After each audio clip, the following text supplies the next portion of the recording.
살아가면서 경험하는 잡다한 모든 것에서 진리를 찾습니다. 함께 모여 떠들다 보면 뭔가 나오겠죠. 하나님 앞에서 떠드는 사람들, 떠람대요 시작합니다.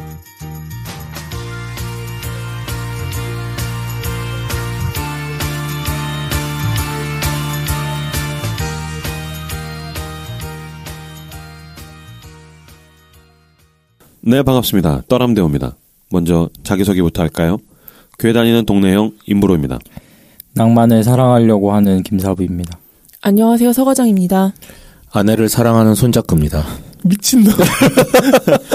너 왜 그래 요즘? 네. 사랑하니까 사랑한다 그러는 거지. 그렇군요. 사랑한다 그러는데 사랑한다고 말도 못하나? 여기서 음성 편지 하나 띄우시죠. 그대를 만나고. 너 요새 뭐 아내한테 책 잡힐 일이 있어? 아니요.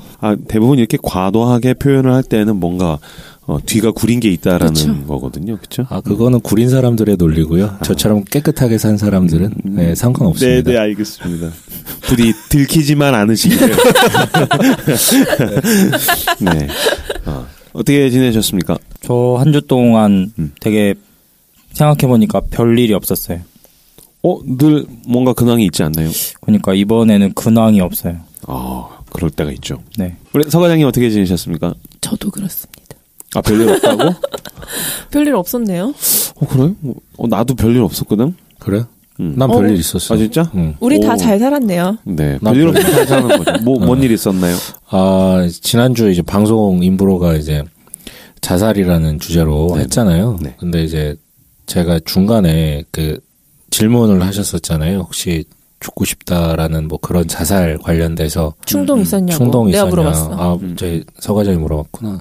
우리 아내가 그걸 듣다가 쿵 했구나 마음이. 마음을 너무 쿵해가지고. 그랬어.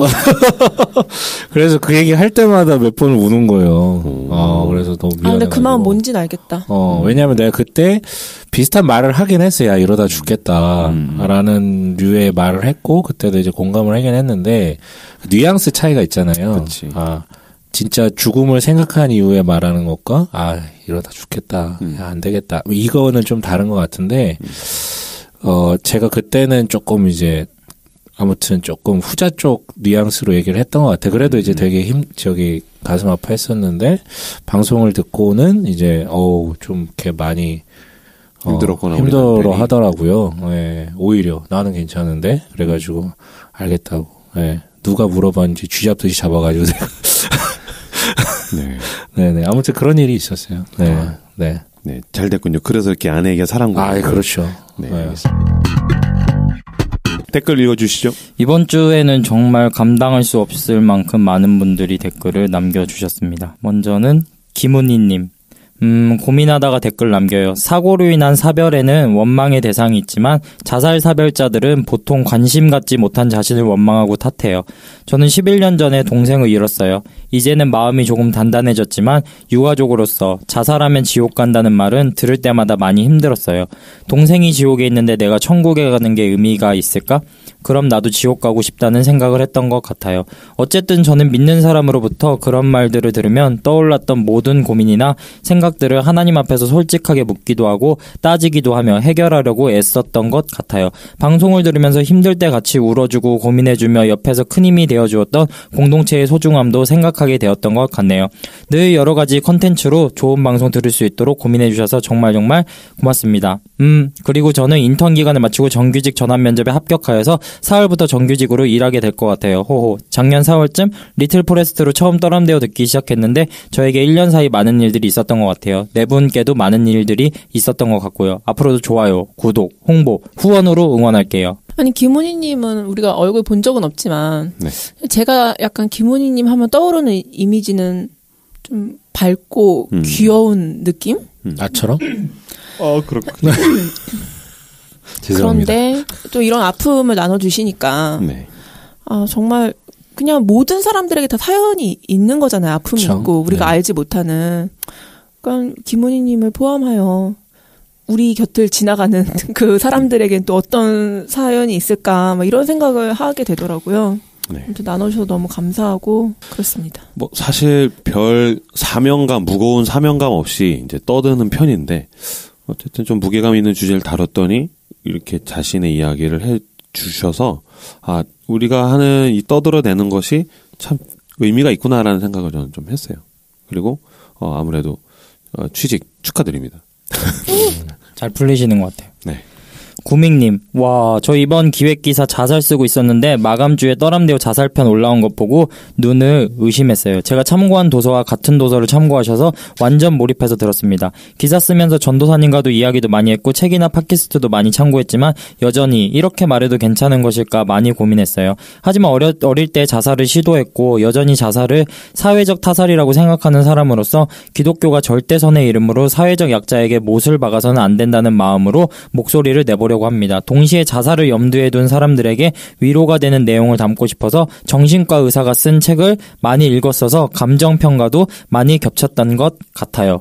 떠람대오를 통해 확인 도장을 쾅쾅 받은 기분이에요. 오늘도 좋은 방송 감사합니다. 네, 좋은 기획 기사가 나오기를 바랍니다. 나오면 보내주신다고 했죠, 우리한테도. 네네. 서 과장님 굉장히 무섭게 여기다가 구민님 기사 어디에다 쓰시나요? 라고 물어보는 왜 말투 그렇게 해? 저는 그렇게 읽혔어요. 우리한테 허락받고 써라. 네. 뭐 이런. 전혀 아닙니다. 네. 네. 꿈누님. 언제나 목요일 이후 저녁 식사 준비하면서 떠람대로 듣습니다. 다 못 들은 건 아껴뒀다고 혼자 차를 타야 할 때나 밤에 산책할 때 듣습니다. 1.5배속 아니고 꼭 1배속으로만 듣습니다. 떠람대오는 참 친구 같습니다. 말씀하신 대로 누가 돈 주는 것도 아닌데 이렇게 친구가 되어주셔서 감사합니다. 애정하면 만나고픈 법이어서 그런지 정말 공개 방송 한번 하시면 어떨까 생각도 해봅니다. 장소는 손잡근님 교회로. 그냥 너무 행복할 것 같습니다. 자살이라는 어려운 주제를 섬세하게 다뤄주셔서 감사합니다. 저는 이 방송을 듣다가 문득 저 때문에 마음 아팠을 사람이 생각났습니다. 전혀 의도한 건 아니었지만 결과적으로 너무 아팠을 사람에 대해 진심으로 용서를 구해야겠다는 생각을 했습니다. 상처 주고 받는 세상, 이 방송을 들으면서 생각날 때 하나라도 용서를 구하고 살아야겠다는 생각이 들었어요. 다른 사람 가슴 아프게 하지 말아야지 하고요. 언제나 좋은 방송 고맙습니다. 왜 나에 대한 칭찬을 안 읽고 짜시고. 깔끔하고 섬세한 발제 임브로님 감사합니다. 네, 여기까지. 그 다음도 읽어줘. 근데 이게 약간 단서가 되는 것 같아요. 그리고 언제나 목회적 따뜻함으로 섬겨주시는 손잡근님께 정말 감사합니다. 근데 제가 말씀드리자면 모르는 사람이고요. 네. 아니야, 내가 보기엔 것 그 같아요. 숲에서 사는 사람. 아니야. 저희 교회에 나오시는 분 한 30명 정도 되는데 제가 다 물어봤어요. 한 명도 안 들어요, 저희 방송. 이분이 지난번에 네. 뭐 서과장 그는 철학자다 이거 쓰신 분이에요. 그분이에요? 아, 그래요? 아, 그래요? 분이에요. 그러니까 아니라니까. 지난번에만 말투 이상하게 쓰신 분. 아니 지난번에는 모르는 되게 사람이라니까. 도인같이 쓰셨잖아요. 그러니까 이건 되게 가벼운데요. 네. 힌트를 드리자면 올해에 오픈 방송, 공개 방송, 그래서 오프라인에서 여러분들이랑 같이 좀 만나는 자리를 임브로 혼자 기획하고 있어요. 나머지 3명 모르게 내가 통보해서 모여라. 어디로 여기로 와라. 안 그러면은 갈 거야. 웃기지 마. 와야 돼. 여러분 혹시 공개 방송을 원하신다면 서 과장님을 흔드세요. 그러니까 이 정도 요청으로 힘들어요, 여러분. 네, 서 과장님 그냥 쉽게 물러나지 않습니다. 주머니에 네. 몇 푼 찔러주세요. 팟빵 떠람대오 댓글 게시판에 방송 후기를 이처럼 달아주시면 매주 목요일에 3분을 선정해서 선물을 보내드리고 있습니다. 하나님의 마음 착한 마음을 전하는 컴베이지에서 패브릭 향수를 너를 변하게 해줄게 요거트맨 종로 서적점에서 시그니처 2인 이용권을 말씀의 기업 메리마인에서 천연 순식물성 마스크팩을 보내드립니다. 팟빵 떠람대오 공지 게시판에 후원에 참여하실 수 있는 방법도 안내되어 있습니다. 이번 주에는 김은희님, 고선희님께서 후원 계좌 입금해 주셨고요. 그의 몸님께서 성경의 시작편에 에피소드 후원해 주셨습니다. 네, 감사합니다. 제 주변에 이제 팟캐스트로 아이폰 팟캐스트로 방송을 듣는 이제 지인들이 이제 팟빵의 존재를 몰랐던 거예요. 아이폰 유저들은. 그래가지고 도대체 어디다가 후원을 하라는 건지, 도대체 뭐에다 하트를 누르라는 건지 몰랐다. 그러니까 이거를 되게 흘려 들으신 거죠. 그래서 친절하게 알려줬는데 팟빵입니다. 팟빵. 그렇죠? 그러니까 팟빵 어플이 있죠. 그 이제 팟캐스트에 대한 플랫폼인데 여기서 이제 어쨌든 연결을 중간 다리 역할을 잘 해주어서 저희가 이거를 통해서 게시판도 활용을 하고 그러고 있어요. 그래서 팟빵 다운 받으시면 될 것 같습니다. 생명이라는 주제로 저희가 시리즈를 또 기획을 진행을 하고 있습니다. 지난주에 자살이라는 주제로 굉장히 임브로가 떨림과 두려움 속에서 진행을 했는데 제 주변에서도 너무 좋았다고 얘기들 해주셔서 감사했습니다. 인브로에 이어서 두 번째 주제. 그래서 지난주에 제가 표정이 어둡다면 오늘 우리 김사부님의 표정이 어둡습니다.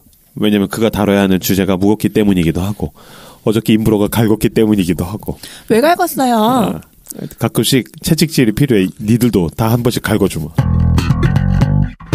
저 개인적으로 일단 이 편을 들어가기 전에 이번에 자살 편에 대한 피드백들이 막 우후죽순 솟아나는 걸 보고 왜 그랬을까? 왜 이런 많은 반응들이 있을까라고 생각을 했는데 저 개인적으로는 자살에 대해서 이미 어느 정도 좀 의견 정리를 한 면이 많아가지고 들으면서 막 완전 새로운 거는 없었거든요. 그쵸. 완전 새로운 너 왜 갑자기 왜 남의 방송 막 지르 왜 나 보면서 동의를 구해? 아니 보통 이렇게 어떤 이렇게 패널이 완전 새로운 거 없었거든요 하면 이렇게 다 끄덕거리는데 내가 하니까 막 네가 약간 그런 표정인 것 같아가지고 그러니까 그래서 내 방송에 구태의연했다 이거지. 아니 그런 건 아니었는데 그렇게 들렸어. 어쨌든 그런 이제 약간 새로운 이렇게 뭐 이야기들이 완전 새로운 의견은 없었죠. 없었다 이거죠. 구렸다 이거지. 근데 이제 그런 것들도 기존에 끝나고 이제 한마디 더 하세요. 기존에 교회 안에 있었던 분들한테는 접해지지 않은 얘기였고 그쵸. 이제 스스로 생각을 해도 누가 이거는 아니야라고 얘기해 주는 건 되게 온도차가 다르잖아요. 그래가지고 그런 의미에서 되게 많은 분들이 위로를 받은 것 같아요. 이게 확실히 그 정보에 대한 그러니까 교회 안에도 그 신학적인 정보에 대한 스펙트럼이 넓다는 생각을 하는 게 확실히 이 부분에 대해서 빠른 사람들이라든지 깊이 파는 사람들은 굉장히 많은 정보들을 가지고 있는 반면에 그런 부분에서 안테나를 돌리는 게 낯설은 분들은 여전히 되게 말도 안 되는 이야기들을 들으면서 신앙생활을 하더라고. 나 어제도 실제로 무슨 얘기를 들었냐면 결혼을 안 하는 건 죄라는 이야기를 들었다는 거야. 그러니까 이제 결혼을 해야 하는 신학적이고 신앙적인 이유들 왜 그것이 뭐 우리 결혼만 해야 되나요? 애도 낳고 그러니까 건성해야지. 그런 부분에 대해서 충분히 서로에 대한 존중하는 신앙적인 대화로 풀어갈 수 있는 부분인데 그냥 대놓고 그거 죄다. 결혼 안 하는 거 죄다. 막 이런 얘기를 했다고 어떻게 해야 되나요라고 상담을 들어서 너무 당황스러워서 그래? 그게 왜 죄야? 뭐 그러면서 저도 얘기를 나눴는데 참 그런 면들이 있는 것 같아요. 그래서 저도 오늘 방송도 그런 자살편과 같은 뭔가 위로와 구태의연한 것들을 드리면서 함께 얘기를 나눠보고 싶습니다. 제가 오늘 발제를 할 주제는 낙태. 낙태. 발음 똑바로 하세요. 낙태도 한번 하면 좋긴 하겠다. 낙태 지역 한번. 낙태. 네. 낙태 편이고요. 구성은 어떻게 하냐면은 1부에서는 이제 낙태라는 게 무엇인지 또 낙태에 대해서 이제 어떤 역사적으로 흘러왔고 가장 핫 이슈가 되는 낙태 금지법 그거는 또 어떻게 우리가 바라봐야 될 것인지에 대해서 한번 나눠보고자 하고요. 네. 2부에서는 이제 실제로 임신과 낙태에 대한 남자와 여자가 생각하는 그런 온도차에 대해서 또 말씀을 드리고 낙태금지법에 대해서 좀 더 이거를 폐지하면은 과연 낙태율이 폭발할까? 뭐 그런 것들에 대한 이슈를 좀 다뤄보고자 합니다. 네, 시작하겠습니다. 혹시 여러분들 드라마 M이라고 아시나요? M? 시문화 나왔던 거. M. 알아요. 맞아요. 눈 파래져 초록색으로 변해가지고. 배 마지막 배가 딱 열리면서. 그래요? 몰라요? 나 그거 사실 안 봤어. 배가 열려요? 마지막 배가 열리면서 외계인 같은 놈이 딱. 진짜 에일리언 아니야? 아무튼 그게 낙태와 관련된 거죠. 그 드라마가. 그래요? 그러니까 제가 어렸을 때 그게 약간 MBC에서 그 여름만 되면은 약간 남양 특집 드라마 같은 걸로 해가지고 남양 특집이 발음 좀 똑바로. 남양은 우유 회사. 너무 싫어하는 우유죠. 네. 남양 특집 여러분 드라마로 드시면 안 됩니다. 남양. 이렇게 했어요. 근데 당시 때에 생각을 해봐도 되게 인기가 많았었거든요. 저 그때 초등학생이었는데 애들이 뭐만 하면 이렇게 눈 이렇게 째려보면서 눈 이렇게 녹색된 것처럼 야 M이야 M 이러면서 약간 그런 식의 얘기들을 많이 나눴어요. 근데 그 당시에는 그냥 그게 좀 무서운 드라마였다라고만 생각을 했었는데 이번에 발제를 준비하다가 찾아보니까 그게 낙태에 대해서 다룬 드라마더라고요. 낙태 수술 당한 아이가 다른 그 사람의 몸에 영혼이 들어간 거예요. 악령이. 뭐 빙의 되듯이 해서 복수를 한다라는 그치. 내용이에요. 날 죽여 이러고. 그러니까 낙태아의 영혼인 M이 다른 아기의 몸속으로 들어가고 또 M이 다른 사람의 몸을 빌려가지고 자신을 낙태한 이들에게 복수를 하는 내용이에요. 그래요? 네. 그래서 막 그런 음성 변조 내가 나를 만들었지. 네가 나를 만들었지. 맞아, 약간 저런 거예요. 근데 이 드라마가 이제 1994년에 방영이 됐었는데 이 드라마 종영 후에 낙태에 관한 수많은 이제 담론들이 등장을 했어요. 그래서 방송사에 전화를 해가지고 많은 문의를 했었대요. 정말 낙태하면 저렇게 되나요?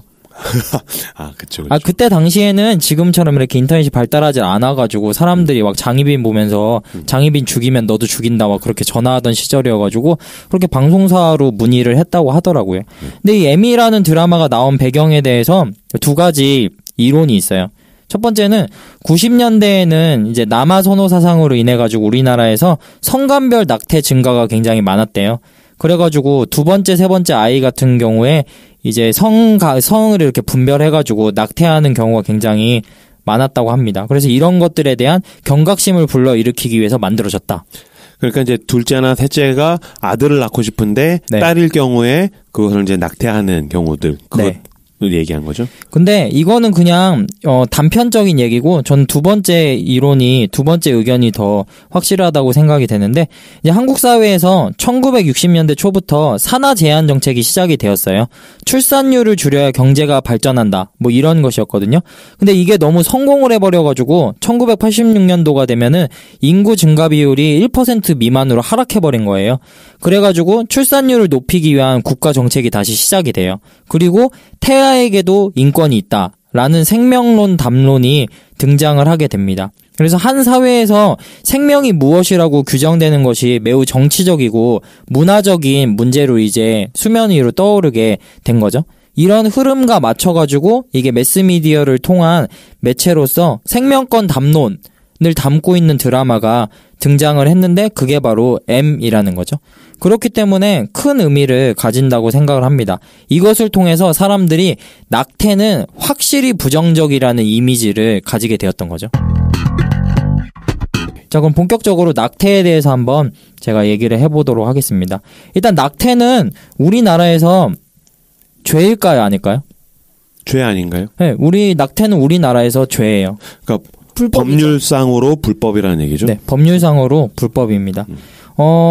이 낙태가 한국 형법상 모자보건법상의 인공 임신 중절보다 넓은 개념이거든요. 그래서 원래 낙태라는 말을 썼다가 이게 나중에 조금 뭐랄까? 순화되면서 인공 임신 중절이라는 표현으로 바뀌게 됐어요. 그러니까 낙태는 원래 무슨 뜻이냐면은 태아를 자연분만기에 앞서서 인위적으로 모체 외로 배출하거나 태아를 모체 안에서 살해하는 것이라고 정의가 돼 있거든요. 근데 이렇게 살해하는 것이라는 뉘앙스가 너무 안 좋기 때문에 이제 인공 임신 중절 수술로 바뀌면서 뭐라고 이게 개념이 돼 있냐면은 태아가 모체외에서 생명을 유지할 수 없는 시기에 태아와 그 부속물을 인공적으로 모체 외부에 배출시키는 수술이라고 이게 바뀌었어요. 그래서 보통 낙태라는 게 일반 사회의 용례대로 인공 임신 중절 수술의 의미로 사용하고 의사가 그 시술의 주체지만은 여성의 낙태 행위라는 표현으로 여성의 낙태 결정과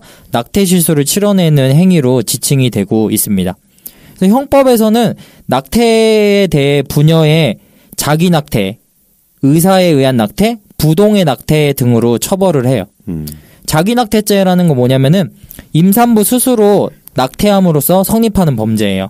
임신한 여성이 낙태를 부탁하거나 시술자가 인부의 동의를 받고 행하는 것도 동의 낙태죄가 됩니다.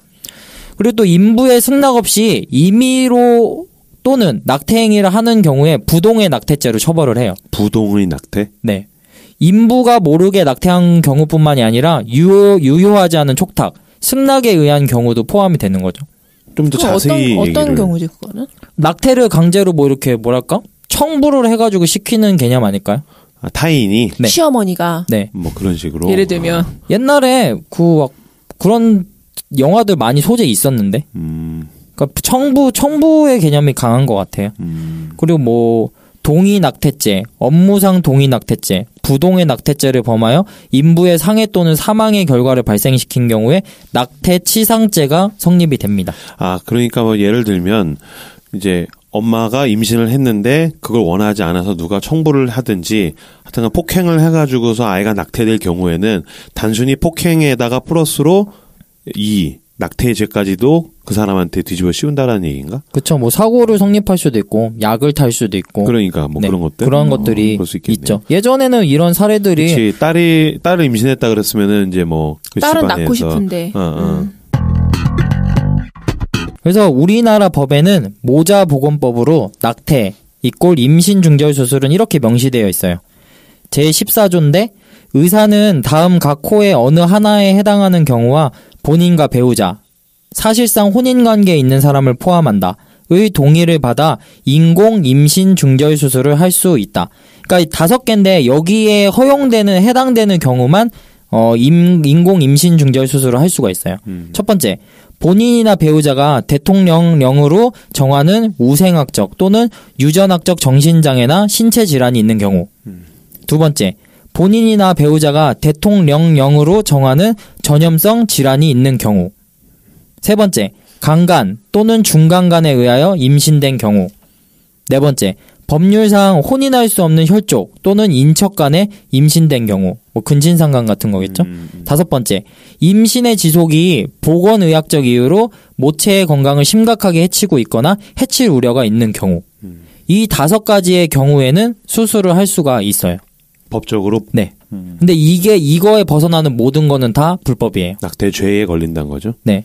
그래서 통계적으로 보면은 만 15세에서 44세까지 여성 1만 명을 대상으로 인공 임신 중절 경험 실태 조사를 했어요. 그중에서 100명 중 7명꼴로 이 수술을 경험한 것으로 나타났습니다. 이 여성들의 절반 가까이는 미혼의 상태에서 이 수술을 했고, 이거 인공 임신 중절 읽기가 너무 힘들어서 그냥 수술이라고 이제부터는 낙태라고 하죠, 그냥. 낙태라고 하죠. 해도 돼요? 네. 네. 낙태를 했어요. 그래서 왜 했냐면은 경제 상태상 양육이 힘들어서 이 응답이 제일 많았고, 한국보건사회연구원은 이 같은 내용을 담은 인공 임신 중절 관련 실태 조사를 1919년 2월 14일 날 발표했어요.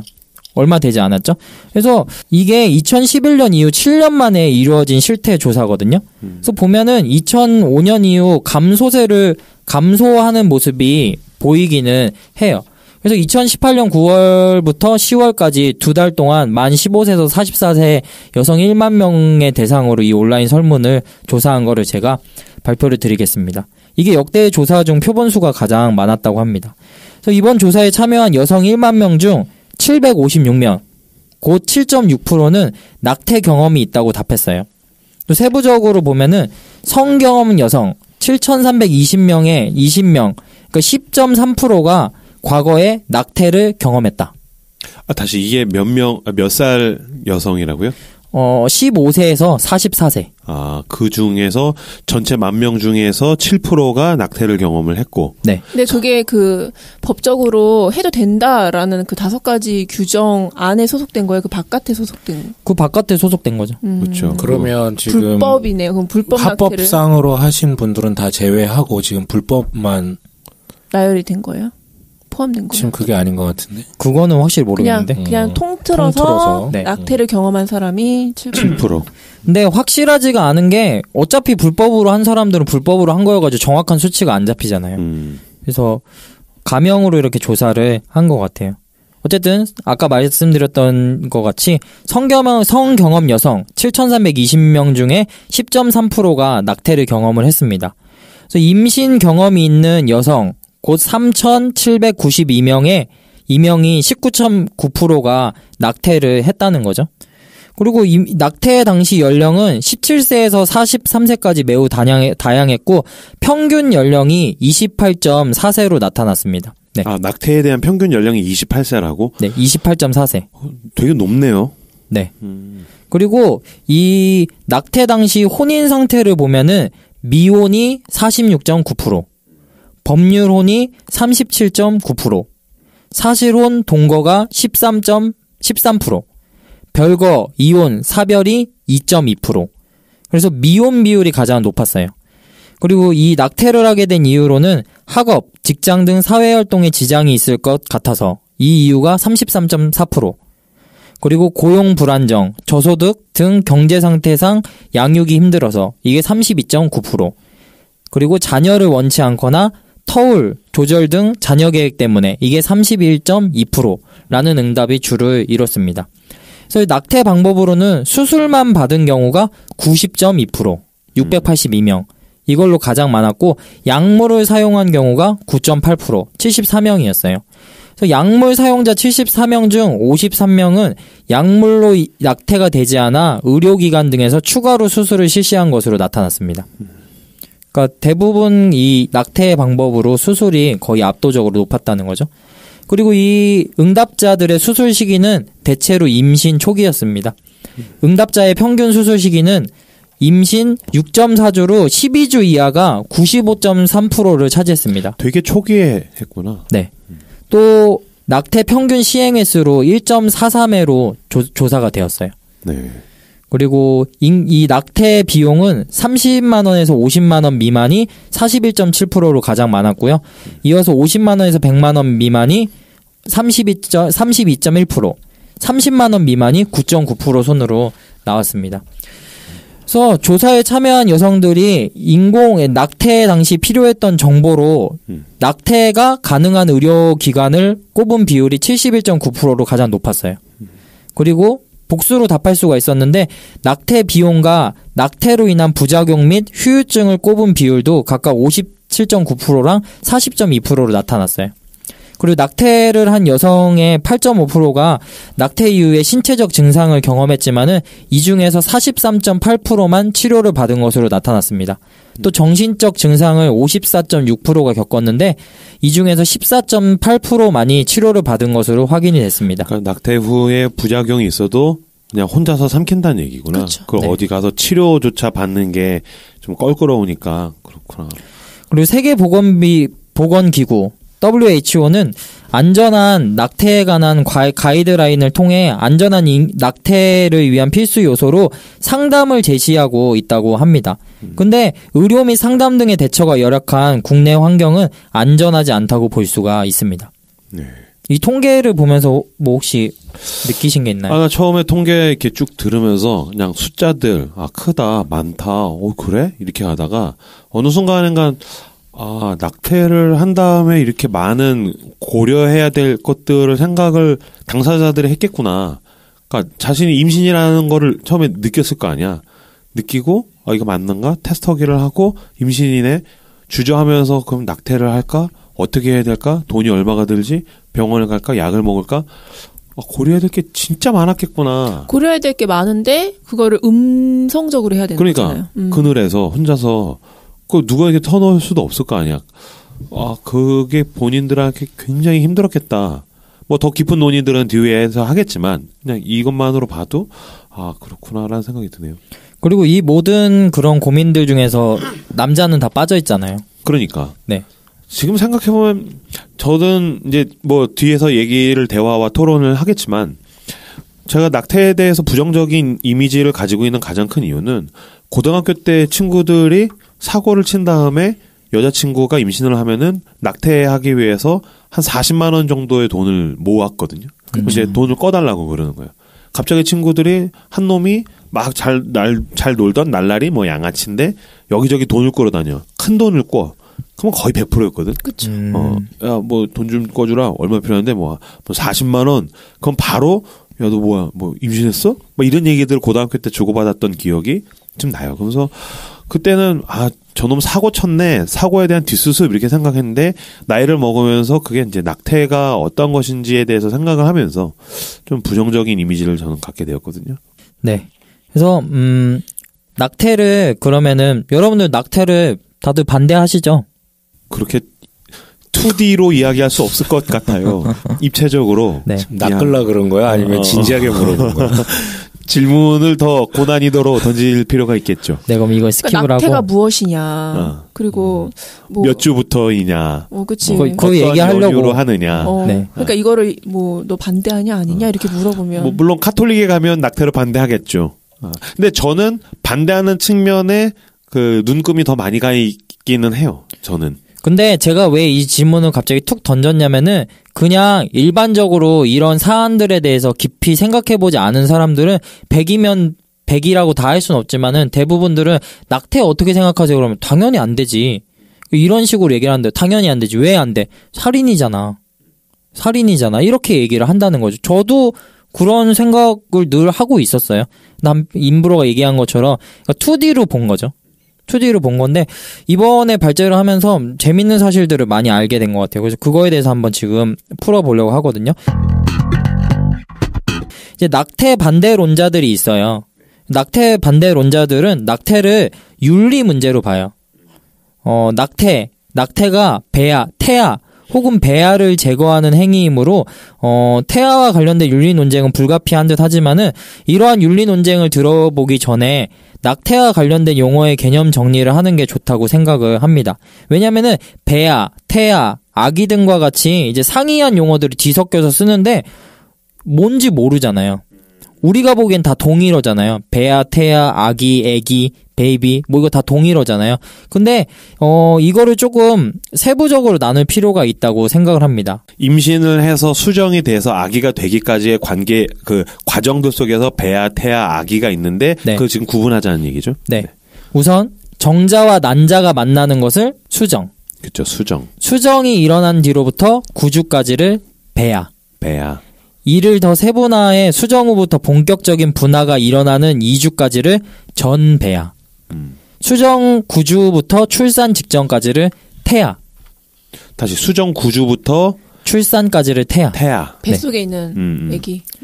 태어나는 순간부터는 신생아. 태어나서 1세까지를 영아. 1세부터 6세까지를 유아. 교회 다니는 사람은 그나마 뒷부분은 좀 더 그렇죠. 네, 신생아 뭐 세례, 영아부, 유아부. 자궁에서 아이가 나오면 디아블로 아닌가요? 아빠를 괴롭히는 디아블로. 엄마의 잠을 못 자게 하는 네. 디아블로 아닌가요? 오늘도 저희 두 살 단 딸이 사고를 치셨어요. 녹음 직전에 아내로부터 사진이 왔는데 안경을 절반으로 뚝. 누구 거요? 제 아내 안경은. 그거 꽤 가격이 있는 건데 뚝. 애들이 안경만 보면 그렇게 부러뜨리려고 그러더라고요. 그러니까 디아블로. 제 아내도 아기한테 맨날 그거 아빠 눈이야 그러는데 눈으로 아주 부시려고. 난 어릴 때 안경 바꾸고 싶으면 내가 분질렀는데. 저도 잠깐 그 생각을 했어요. 아니 일부러 그랬는데 아니죠. 저희 아내는 그런 사람이 아닙니다. 네. 저도 아내를 사랑합니다. 네. 그래서 한 나라의 이제 보건 상태를 나타내는 중요한 지표가 영아 사망률이라고 얘기를 해요. 이걸 통해서 한 나라의 보건의 상태를 가늠할 수 있다는 건데 이 영아 사망률이 1세 미만의 아기의 사망률을 말한다고 합니다. 그러니까 이것은 의학 용어일 뿐만이 아니라 법률과 윤리학의 용어에서도 이 구분을 사용한다고 합니다. 그래서 법적으로 유아는 살인죄의 대상이지만은 태아는 그렇지 않아요. 그러니까 유아 그러니까 1세부터 6세까지 이 아이를 당연히 죽이면 이건 살인죄의 대상이지만은 태아는 법적인 망에서 그렇게 해당되지 않다는 거죠. 그러니까 여기는 낙태죄지 살인죄는 아니라는 거죠. 그렇죠. 아까 얘기했던 부동의 낙태죄? 네. 뭐 거기에도. 그러니까 거기 살인죄는 아니라는 거죠. 그러니까 한 명의 법적 인격으로 아직은 그 규정되지 못한 존재라는 거잖아요. 네. 근데 우리가 이거를 자세히 살펴봐야 되는 이유가 왜 그러냐면은 이게 사실 엄청나게 낙태에 대해서 완전 부정적인 이미지를 꽝꽝꽝 박아버리는 교육이 있었는데 그게 중고등학교 때 가정 시간에 본 낙태 동영상 기억나세요?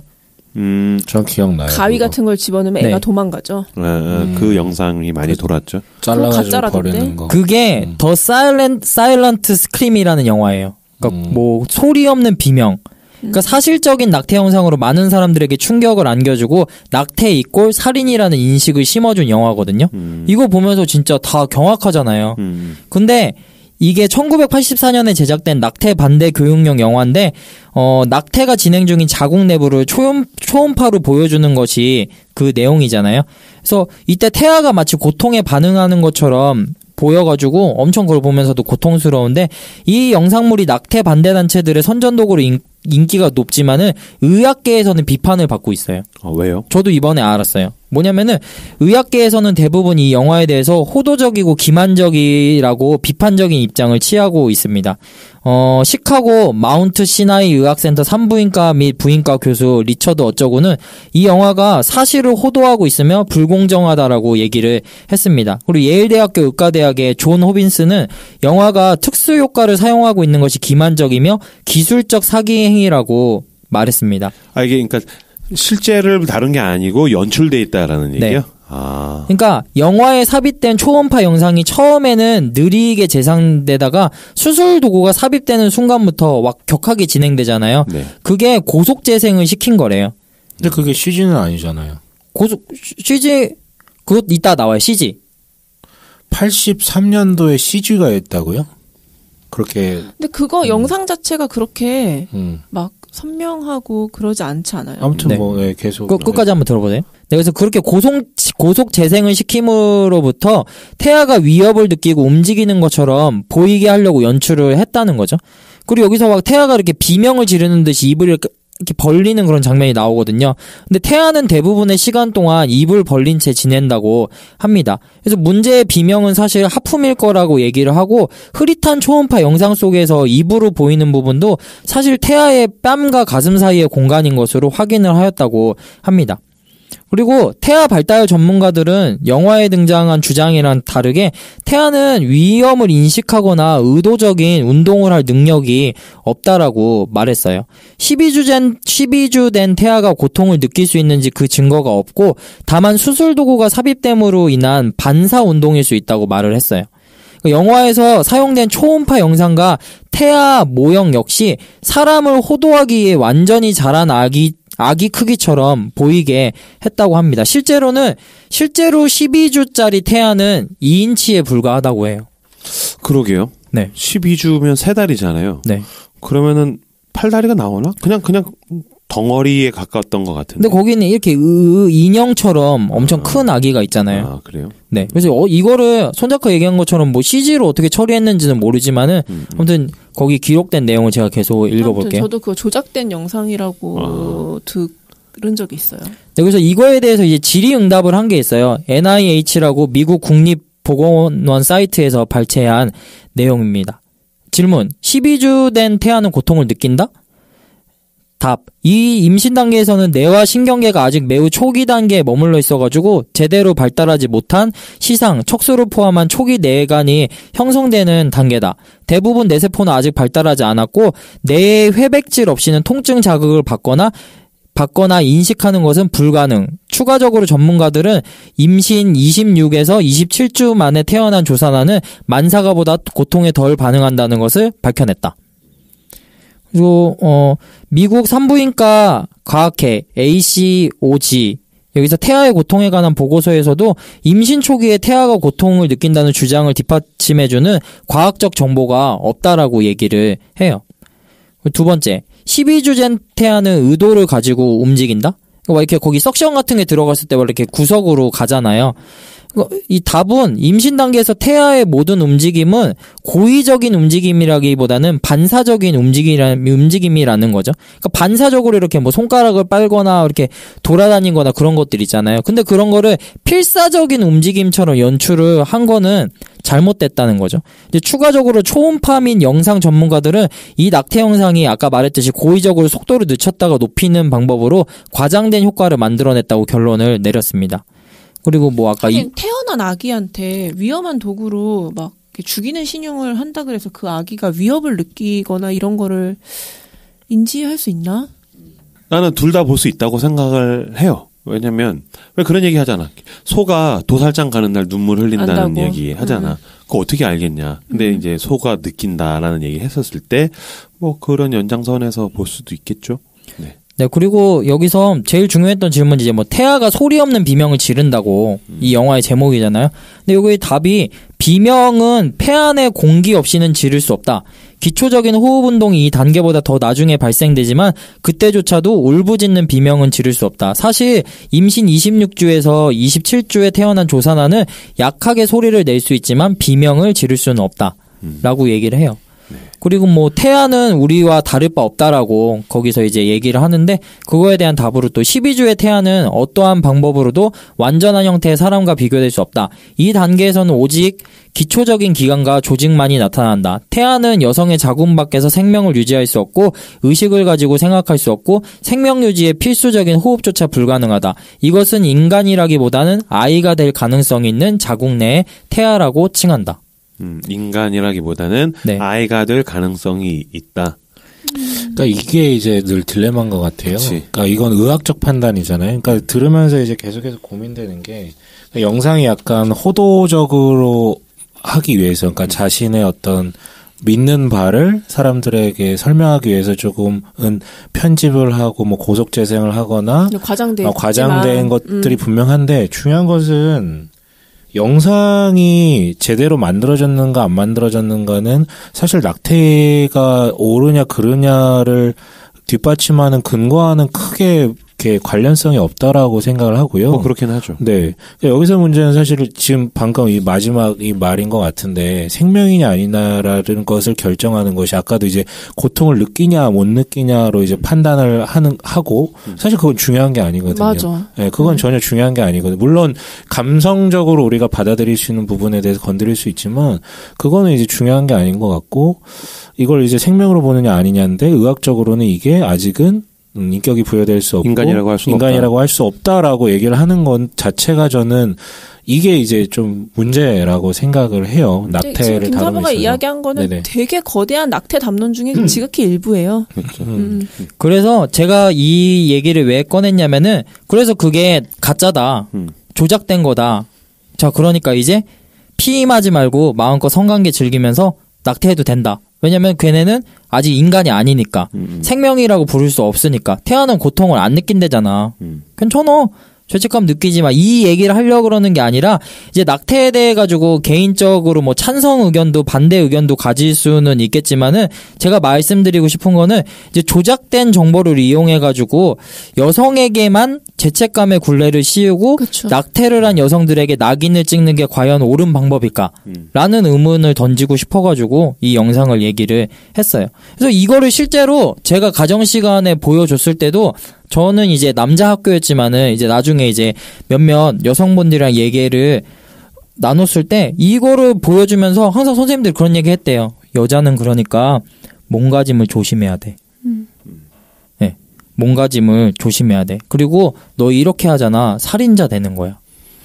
그런 식으로 책임을 이렇게 죄책감의 굴레를 씌우기 위해서 이 영상이 사용되는 거에 대해서 저는 조금 반감을 제시하고 싶어요. 그러니까 여자가 무슨 동정녀 마리아도 아니고 임신을 하려면 남자의 정자가 필요한 것인데다가 낙태를 결정할 때는 굉장히 많은 요소가 작용을 하는 거잖아요. 그러니까 이 여자가 오롯이 혼자만의 결정으로 낙태를 하는 게 아닌데 그 낙태라는 단어를 쓰지 말자고 하는 것도 애를 뗐다라는 거잖아요. 근데 그 주체가 오롯이 여자가 되고 애를 떼고 이제 그것이 살인 행위다라고 규정할 때 그 살인자로서 지명되는 사람은 여자란 말이에요. 자기 몸에서 그 애를 떼버린. 그러니까 여기서 이제 과도한 죄책감을 그러니까 생명이라면은 그 생명을 제거하는 것에 있어서 뭐 죄책감을 느끼게 하는 것 그것이 죄다라는 것을 인지시켜주는 것이 나쁘다고는 생각하지 않는데. 이것은 오로지 여자에게만 죄책감을 주는 방식으로 이용이 되고 있다라는 그렇죠. 거가 문제라는 것 같아요. 그러니까 쉽게 얘기하면 그걸 임신하게 된 주체로서 남성과 여성의 공동의 문제인데 이 낙태의 죄라는 게 여자한테만 죄를 느끼게 하는 책임을 지게 하고 사실 어떤 면에서 보기에는 가장 쉽게 얘기하면 가해자면서 피해자인 거잖아요. 낙태를 한다 그랬을 때. 왜냐면 남성이 책임지지 않은 거니까. 근데 그 부분이 너무 여성에게만 방점을 찍게 하는 것이 아니냐라는 얘기죠. 그래서 계속 그런 부분을 살펴볼 건데 이제 그래서 낙태 수술 감소를 원해가지고 낙태에 대해서 이렇게 그런 입장을 주기 위해서 이런 영상을 제작했다면은 낙태한 개인을 살인자로 몰고 비난하기보다는 좀 사회적으로 미혼모에 대한 지원을 늘리고 제대로 된 성교육과 피임 교육을 시키는 게 더 옳지 않았을까 그런 생각을 하게 되는 것 같아요. 낙태를 해도 살인자라고 욕하고 교회에서는 예를 들어서 네. 그럼 미성년자가 임신해가지고 애 낳으면 또 미혼녀라고 욕할 거 아니에요. 네. 그러니까 뭐 어떠한 것도 이렇게 품어줄 수 있는 선택의 여지를 주지 않는데. 그래도 뭐 의식들이 많이들 좋아져서 미혼모들에게 박수를 쳐주고는 있지만 그래도 여전히 아유 애 아빠는 어쩌고 엄마 혼자 애를 키워 뭐 이런 시선들 그리고 이제 따가운 시선들 이런 것들이 있기는 까졌다 하죠. 이거죠. 그거는 한국 사회랑 어린 나이에 사고 쳤다. 한국 교회에서 완전 주온 것이죠. 그렇죠. 네.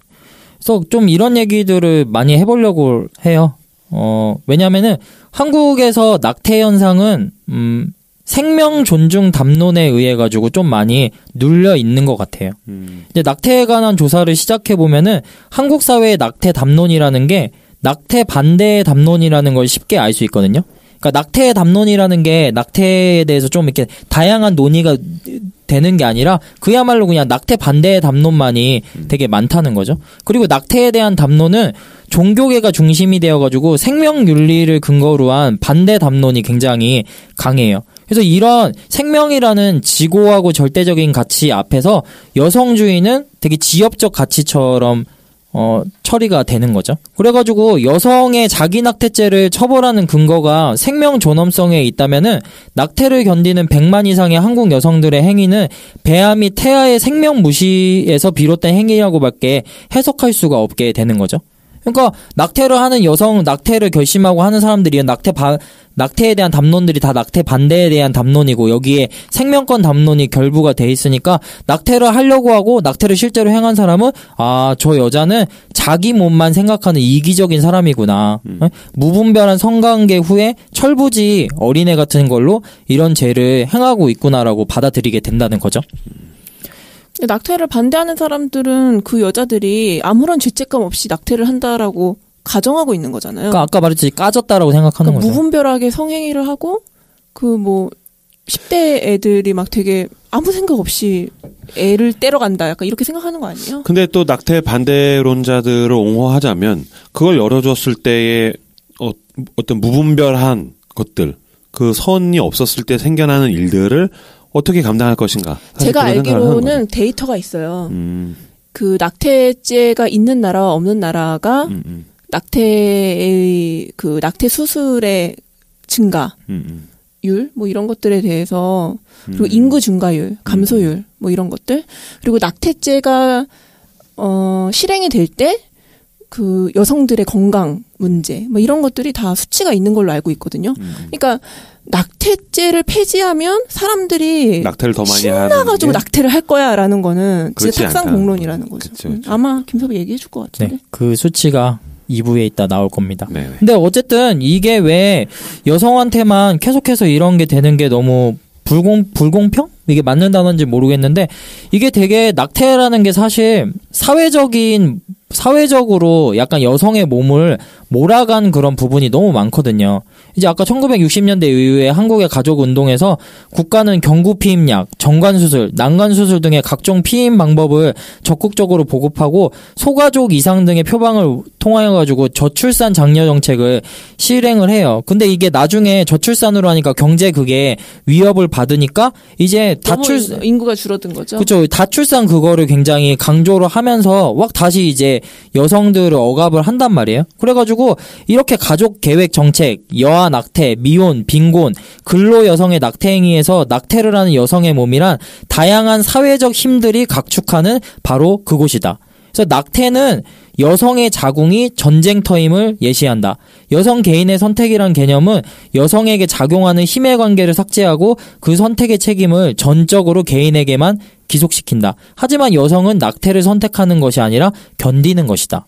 그래서 아까 서 과장님이 가지고 온 배틀그라운드가 그런 얘기를 하는 책이에요. 그러니까 여성의 이 몸, 자궁이라는 곳이 스스로 개인적으로 결정하고 뭐 이렇게 생명에 대해서 생각하고 그러한 곳이 아니라 여러 가지 사회적인 그런 항상 흐름에 의해 가지고 그런 강압들에 의해서 전쟁터였다는 거죠. 그러니까 산하 제한이 있을 때는 낙태를 어떻게 보면은 이렇게 강요당하고 권장한 거잖아요. 권장한 거잖아요. 그러니까 아까 처음에 김사부가 얘기했었던 그 5가지 낙태가 허용되는 5가지 이유는 어떻게 보면은 사람들이 상식적으로 받아들이고 약간 슬픈 낙태로 분류하는 낙태의 5가지 범주인 거예요.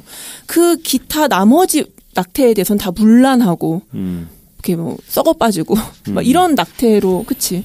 네. 규정을 하는 거죠. 근데 국가의 정책이 바뀌면서 그 5가지 규정 슬픈 낙태 그 규정이 자꾸 바뀌는 거죠. 정치적으로 사회적으로. 거기에 여성들의 몸이 그 전쟁터가 되었다 이런 이야기 하는 거 아니에요? 그리고 이런 문제를 다루면서 이제 또 지적하지 않을 수 없는 건 뭐냐면은 서 과장님이 얘기하셨는데 정신적 육체적으로 낙태를 쉽게 여기는 여성은 없다는 겁니다. 지금부터는 방송 중간에 이 부분을 편집하기로 하고 오프 더 레코드로 저희들끼리 토론하고 이야기한 것을 임브로가 패널들 몰래 살렸습니다. 말투나 논지가 투박한 점 양해 바랍니다. 아까 이제 그 얘기 했잖아요. 어떤 여자도 어떤 여성도 뭐라 그랬지? 어떤 책 인용했었는데 어떤 여성도 정신적 육체적으로 낙태를 쉽게 여기는 여성은 없다는 것이다. 어떤 여성도. 근데 저는 완벽하게 어떤 여성이라고 하는 거는 절대적인 명제니까 너무 상대적으로 그러니까 그 사람이 어리면 그냥 단순하게 철없게 여기고 뭐 이렇게 할 수 있지만 10대 나름의 고충이 있는 거죠. 저 때도 그 임신해가지고 다 중절한 애들이 있거든요. 고등학교 때. 걔네들은 지금 볼 때는 되게 가볍게 임신 중절을 하는 것 같지만 걔네들 나름의 그러니까 걔네들 사고 걔네들의 세계관 속에서 어떻게 아파해야 되는지도 모르고 고충이 그러니까 있다는 뭐 거지. 그것도 그건데 그 지금 인용한 책들이 페미니즘에서 언급되는 낙태가 그럴 수밖에 없나? 페미니즘에서? 아니. 나도 방송 두 개를 들었는데 하나는 이제 완전 보수 쪽에 반대하는 거 듣고 했는데 근데 지금 이런 용어들 같은 경우 어떤 여성도 그렇지 않는다라고 말을 해버리면 이거는 모르겠어. 뭔가 이념이 그 위에 씌어 있는 듯한 어떤 느낌? 이 약간 내가 모르겠어. 나도 살짝 반대의 느낌이 조금 있다 보니까. 아니야, 근데 여기 문장 정도는 괜찮은 것 같아. 왜냐면은 반대로 낙태를 되게 쉽게 생각하는 여성들이 있다고 나도 봐. 만약에 뭐 실제로 문란한 여성들 클럽에서 문란하게 하고 쉽게 낙태하면 되지. 근데 쉽게 낙태하면 되지라고 생각을 했다고 하더라도 그치. 그 여성에게 미치는 어떤 정신적인 아픔이나 이런 것들을 무슨 로봇도 아니고 이거 시술하는 과정 되게 힘들고 어려운 일이거든요. 그러니까 뭐 예를 들어서 술집 여자가 낙태를 만약에 습관적으로 해.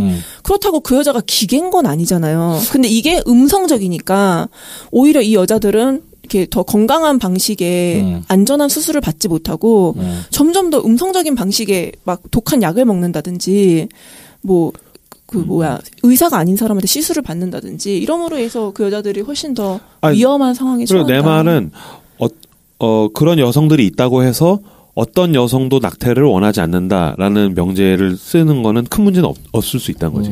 왜냐면 얘네는 말 그대로 특수한 소수이고 일반화된 어떤 여성이라고 했었을 땐 뭐 정상적인 나는 그 여자들이라고 뭐 낙태 하고 싶어서 하는 근데 나는 이렇게 일반화된 어떤 여자도 그렇지 않다라고 얘기를 하는 게 오히려 낙태를 조금 더 긍정적으로 바라볼 수 있는 사람들의 마음을 더 좁게 만드는 표현일 수도 있다라는 좀 생각이 들어서 하는 말이었어요.